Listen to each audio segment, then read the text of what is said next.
mirip-mirip. Nah Bapak Ibu Saudara, meditasi yang baik seperti apa? Nah, hari ini kita belajar bersama salah satu metode meditasi yang universal. Tidak rumit, tapi Bapak Ibu lakukan. Bante Ananda pernah bertanya ke Sang Buddha, "Oh Sang Buddha, sebelum Sang Buddha mencapai kebudaan, apa objek meditasi yang Sang Buddha latih? Dan setelah mencapai kebudaan, apa objek meditasi yang Bante praktekkan?" Sang Buddha menjawab, "Sebelum pencapaian kesempurnaan, saya mempraktekkan meditasi nafas, anapanasati. Nafas masuk, nafas keluar. Setelah Sang Buddha mencapai pencerahan, saya mempraktekkan anapanasati. Nafas masuk, nafas keluar. Oleh karena itu anapanasati disebut di dalam Dhamma adalah objek meditasi yang paling dipuji Sang Buddha. Kemudian, memang setiap orang itu punya objek meditasi yang berbeda-beda sesuai sifatnya. Bagi yang pernah ikut retreat, barangkali bantenya itu ngajari, oh Anda begini, objeknya begini, Anda begini, objeknya begini. Tetapi, salah satunya adalah meditasi nafas, yang dikatakan adalah objek meditasi yang cocok untuk semua orang. Walaupun cocok untuk semua orang, mungkin beberapa orang lebih cocok, beberapa orang hanya gak cocok. Tapi tidak apa-apa, itu hanya jam terbang. Bagaimana maksudnya jam terbang? Mungkin untuk orang lain dia perlu 20 jam atau 30 jam untuk menjadi tenang. Orang yang kurang cocok dia perlu 50 jam. Tapi yang penting dikembangkan. Betul ya? Hanya sedikit berat di awal, kalaupun memang kurang cocok. Karena meditasi nafas ini dikatakan oleh Sang Buddha adalah objek meditasi yang bisa digunakan semua orang. Bapak Ibu Saudara, mari kita belajar bersama. Bapak Ibu konsentrasi, karena ini akan menjadi salah satu bekal Bapak Ibu seumur hidup.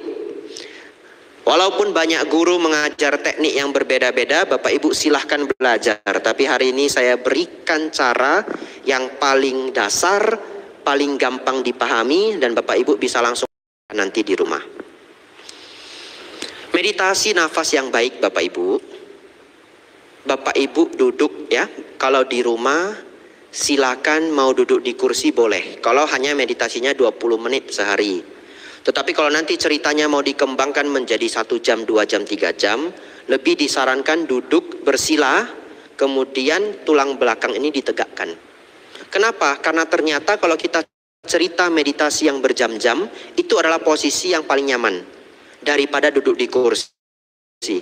Ini bagi yang pernah meditasi berjam-jam tahu. Kalau duduk di kursi seperti ini 3 jam, ada orang sakit di sini, di tulang belakangnya. Tapi kalau duduk bersila dan tulang belakang ditegakkan, itu tidak sakit. Dan kenapa tulang belakang ini harus ditegakkan begini? Itu juga posisi yang paling nyaman kalau nanti ceritanya meditasinya berjam-jam. Tapi kalau ada orang yang meditasinya itu bungkuk sedikit, ya ini yang pernah ikut retreat panjang atas Silani misalkan, pasti ngerti. Orang yang agak menunduk begini nanti sakit bagian pertengahan punggungnya ini. Oleh karena itu kenapa dibiasakan kalau meditasi itu tegak semuanya. Tapi itu agak berat di 1 bulan pertama. Kenapa? Karena otot kita belum kuat. Kan ketika menegakkan ini ada 2 otot yang perlu menopang tulang belakang ini. Apalagi seperti saya big size. Orang lain 1 bulan, saya sakitnya 2 bulan. Tapi setelah ototnya kuat, dia juga kuat. Kemudian manfaat lainnya dengan kita menegakkan otot tulang belakang ini lurus seperti ini. Dengan duduk bersila maksud saya. Tubuh menjadi tidak gampang ngantuk. Ya, karena aliran energi Qi-nya itu lancar. Ini bagi yang pernah belajar pengobatan Cina. Ada meridian Du dan meridian Ren. Tapi ini tidak ada di kitab Tripitaka ya. Dicari-cari pun tidak ada. Tetapi ketika tubuh kita tegak begini, energi itu menjadi lancar.